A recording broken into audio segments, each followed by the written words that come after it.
সম্মানিত সভাপতি, মঞ্চে উপস্থিত ধানের শীষের প্রার্থীগণ, উপস্থিত নেতৃবৃন্দ এবং আমার সামনে উপস্থিত মুরব্বীবর্গ, এলাকাবাসী সহ জেলাবাসী সহ সকল ভাই ও বোনেরা, আসসালামু আলাইকুম। আসসালামু আলাইকুম। আপনারা কেমন আছেন? ভালো, আলহামদুলিল্লাহ। প্রিয় মুরব্বীবর্গ, ভাই বোনেরা, এই যে তাহলে কথা বলা যাবে না, এইসব করলে কথা বলা যাবে না রে ভাই। যারা এসব করবেন আমরা ধরে নিতে হবে তার মধ্যে আপনারা অন্য কোনো জায়গা থেকে এসে মিটিং নষ্ট করছেন। যারা স্লোগান দিবেন এখন বক্তব্যের মধ্যে, তাহলে আমরা ধরে নিব যে আপনারা অন্য জায়গা থেকে এসে মিটিং নষ্ট করছেন। কথা শুনতে পাবে, মানুষ দাঁড়িয়েছে কথা শোনার জন্য, অপেক্ষা করছে।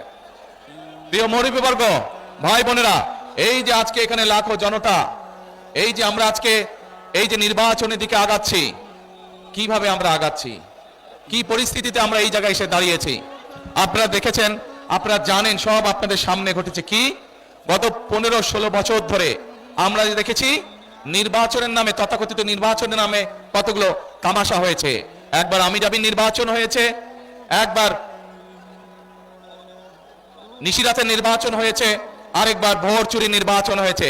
একটির পর একটি তথাকথিত নির্বাচন হয়েছে, অর্থাৎ জনগণকে ভোট দিতে দেয় নাই। আপনারা গত 15 বছর ভোট দিতে পেরেছেন? ভোট দিতে পারেন নাই।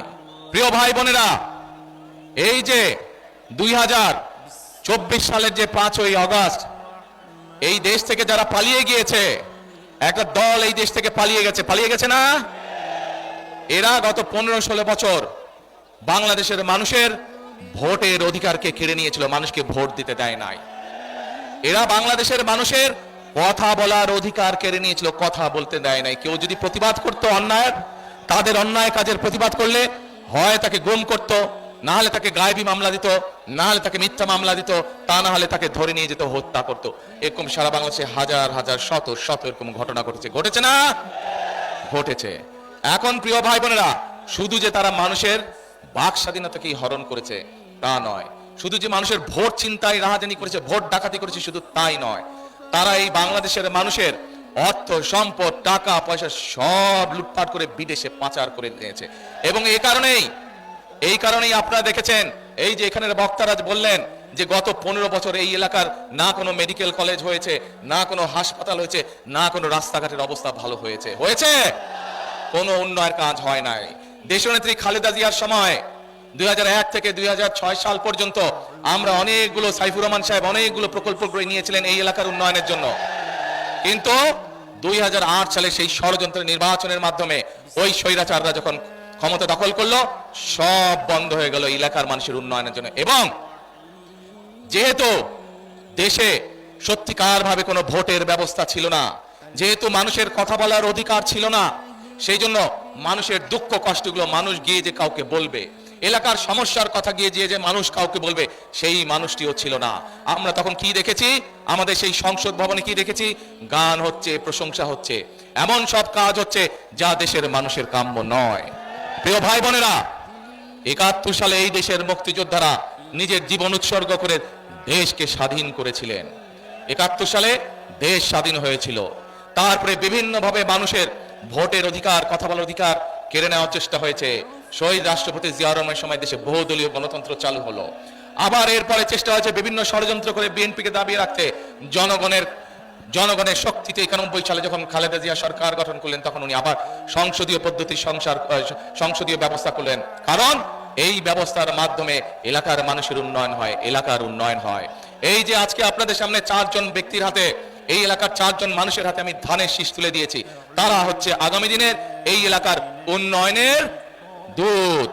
এই এলাকার মানুষের দুঃখ কষ্ট, এই এলাকার মানুষের সমস্যা, এলাকার সমস্যা, রাস্তাঘাট, স্কুল কলেজ হাসপাতাল, এইগুলো দেখার দায়িত্ব তাদের।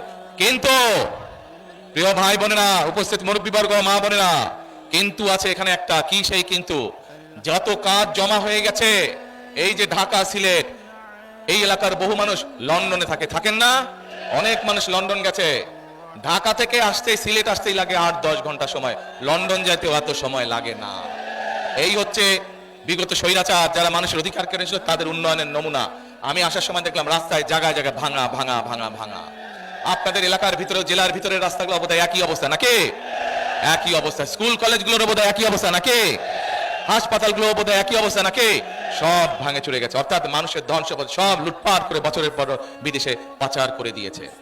প্রিয় ভাই বোনেরা, যদি আগামী দিনে এই অবস্থার পরিবর্তন করতে হয়, তাহলে অতীত যখন আমরা দেখেছি সব সময় এলাকার উন্নয়ন কারা করেছে, যখনই ধানের শীষ নির্বাচিত হয়েছে, যখনই দেশে ধানের শীষের সরকার ছিল, তখনই আমরা দেখেছি এলাকার মানুষের উন্নয়ন হয়। যখনই ধানের শীষের সরকার ছিল, তখনই আমরা দেখেছি নারীদের, আমাদের মেয়েদের শিক্ষার ব্যবস্থাকে ফ্রি করে দেওয়া হয়। যখনই ধানের শীষের সরকার ছিল, আমরা দেখেছি কৃষক ভাইদের 5,000 10,000 টাকা পর্যন্ত কৃষি লোন মওকুফ করে দেওয়া হয়। মনে আছে আপনাদের? মনে আছে। এখন প্রিয় ভাই বোনেরা, 71 সালে যারা যুদ্ধ করে দেশকে স্বাধীন করেছিল, 71 সালে ছিল স্বাধীনতা অর্জন করেছি আমরা।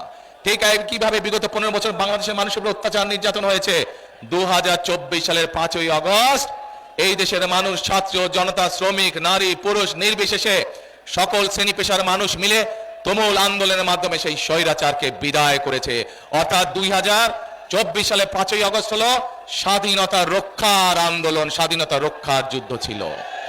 এখন প্রিয় ভাই বোনেরা, আমরা স্বাধীনতাকে রক্ষা করেছি, এখন এই স্বাধীনতাকে সুদৃঢ় ভিত্তির উপরে প্রতিষ্ঠিত করতে হবে। তাহলে কি করতে হবে? আমাদেরকে গণতান্ত্রিক প্রক্রিয়া চালু করতে হবে, দেশে মানুষের কথা বলার অধিকার দিতে হবে। একমাত্র এই নিশ্চয়তা দিতে পারে কে? কোন দল? ধানের শীষ একমাত্র দিতে পারে। এখানে বহু মুরব্বী মানুষ উপস্থিত আছেন, মুরব্বীরা সাক্ষী। যখনই ধানের শীষ দেশ পরিচালনার দায়িত্ব ছিল, তখনই পৌরসভার ইলেকশন হোক, ইউনিয়ন পরিষদ ইলেকশন হোক, আল্লাহর রহমতে মোটামুটি ঠিকঠাক ভাবে ইলেকশন হয়েছে। তখনই যখন ধানের শীষ ক্ষমতায় ছিল, প্রত্যেক মানুষ মন খুলে কথা বলতে পেরেছে, সরকারের সমালোচনা করতে পেরেছে। যদি কোনো ভুল হয়ে থাকে সরকারকে বলতে হয়েছে। কোনো মানুষ গুমের শিকার হয়নি, খুনের শিকার হয় নাই, যখন ধানের শীষ দেশ পরিচালনার দায়িত্বে ছিল।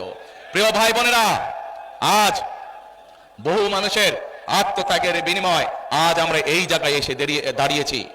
আমি মাঝে মাঝে একটি কথা বলি, টেক ব্যাক বাংলাদেশ।